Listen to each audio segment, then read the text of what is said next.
음악은 따로 들려드립니다. 말로만 하는 음악 이야기.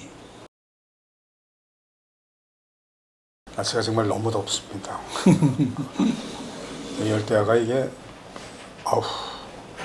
하여튼 건강 유의하시고 잠 안 오시고 할 때는 우리 김 감독님이 소개하는 재즈를 들으시든가 요즘 제가 소개해드리고 있는 브루스를 들으시면서 위스키 한 잔 아니면 뭐 얼음물 한 잔이라도 해놓고 아니면 뉴진스를 들으셔도 뭐 좋은데 그렇죠. 뉴진스를 들어도 좋은데 네. 브루스와 재즈도 나쁘지 않다. 뭐 이런 말씀드리면서 그렇죠. 예. 브루스맨 한 분을 소개하려고 합니다. 진짜 아버지죠. 아버지. 아니 그러니까 근데 아버지인데 먼 아버지야. 친하지가 않아. 뭐 이렇게 뭐 만난 적도 별로 없고 뭐 사근사근되게 우리한테 이렇게 뭐 던져준 곡도 없고 김 감독이 아버지라고 그러는데 왜 아버지라고 그러는지 지금부터 말씀을 드리겠습니다. 선하우스예요. 이름은 정말 많이들 브루스를 갖다 이렇게 좀 관심 그렇죠. 있으시면 네. 이름은 많이 들으셨을 거예요. 근데 그래서 무슨 노래가 좋을까 이러면 선뜻 꼽히는 노래가 없어요. 사실 우리한테는 브루스 씬에서는 뭐 정말 그 브루스에 정말 가장 깊은 영향을 미친 그러니까 로버트 존슨 하면은 전설이잖아요. 로버트 존슨보다 한 10살 많으시더라고요. 그러니까 1902년생이에요. 이제 제가 소개해드린 브루스맨 중에서 가장 나이 많은 오래된 브루스의 원조 중에 원조 브루스맨입니다. 먼저 첫 곡부터 소개를 해드릴게요. 선하우스의 대표곡입니다. 데스레터 혹은 데스레트 브루스라는 곡인데 곡이 녹음된 거는 65년에 녹음됐어요. 제가 찾아보니까 65년도에 Father of Folk Blues라는 앨범이 발매가 됐고 콜롬비아에서 발매가 됐어요. 예. 노래는 대충 이런 거예요. 그 아침에 편지를 받았는데 사랑하는 여자의 사망 소식이 담긴 편지예요. 그래서 그 편지를 받고 허겁지겁 장례식장 가서 장례를 치르고 집에 돌아와서 이렇게 푸념을 하는 그 사랑하는 사람을 이렇게 떠올리면서 이렇게 읊조리는 미시시피 블루스, 델타 브루스 곡 중에서 가장 슬픈 애조띤 곡이라고 얘기들을 해요. 대표곡입니다. 그래서 소개를 해드렸고 선하우스를 갖다 얘기할 때 그 여러 가지로 생각되는 게 뭐냐면 재능이 있다고 성공하는 건 아니다. 재능이 있다고 성공하는 건 아니다. 그리고 또 다른 얘기로 하면 성공이라는 게 도대체 뭐가 성공인지 돈 많이 버는 건지 명성을 쌓아 올리는 게 성공인지 그 성공에 대한 해석도 여러 가지이기 때문에 뭐 또 이렇게 뭐 쉽게 얘기할 수는 없는 건데 25살쯤에 기타를 처음 배웠는데요.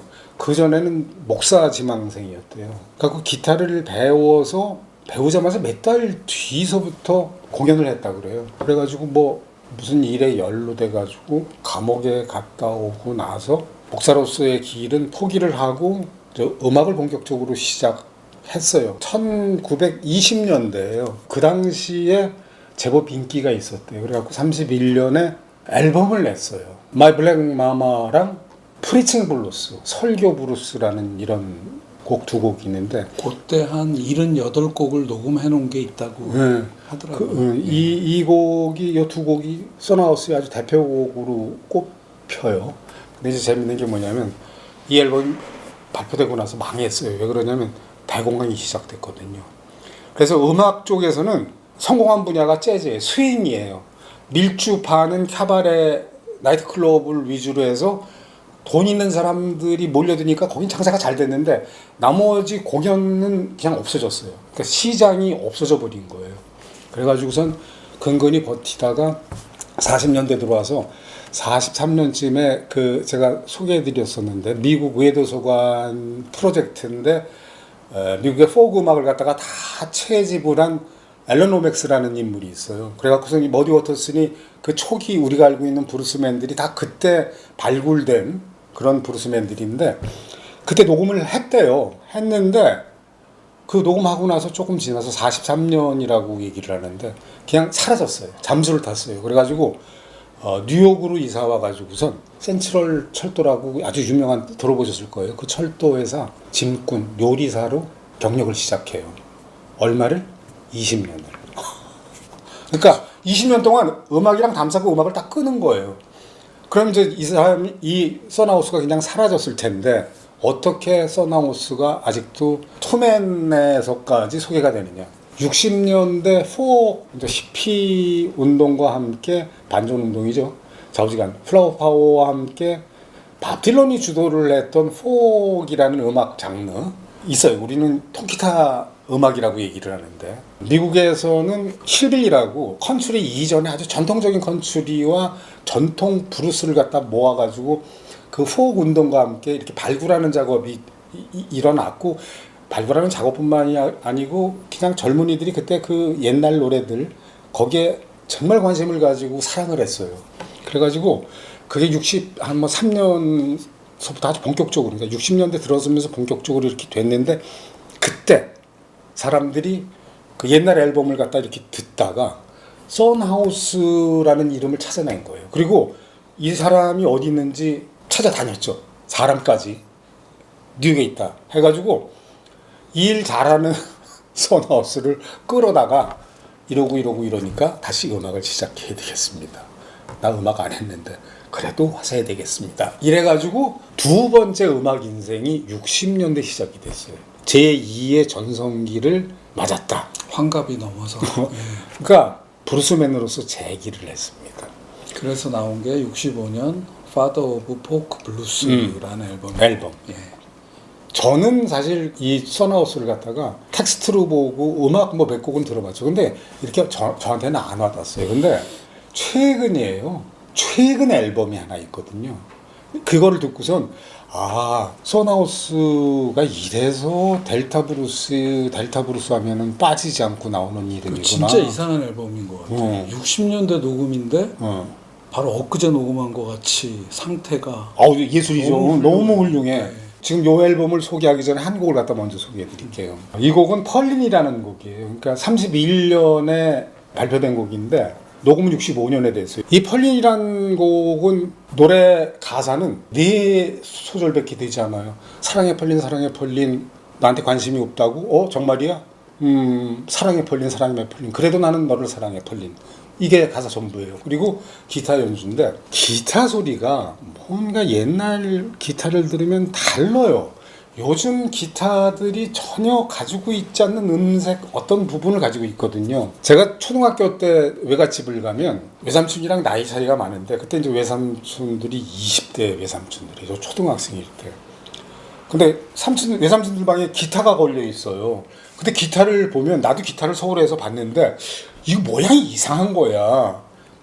어떤 기타냐면 통이 얇아요.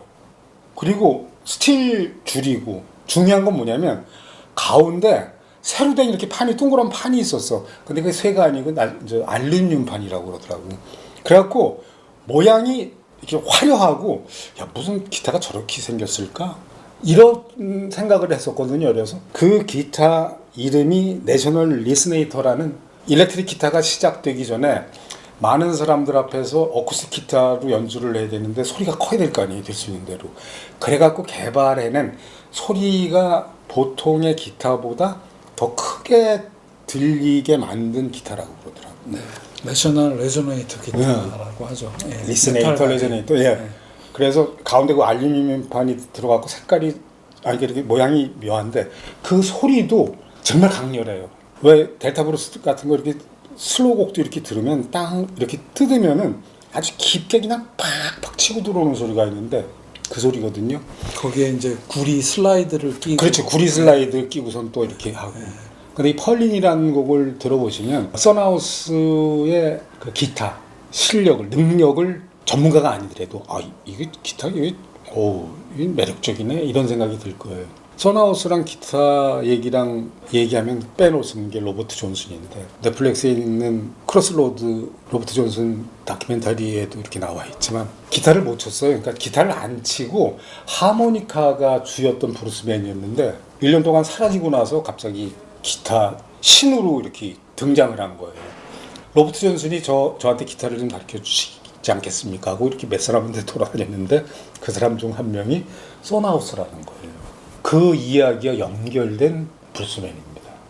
세 번째 곡 저는 이 곡으로 선하우스가 내가 좋아하는 곡이 생긴 거죠. Forever on my mind.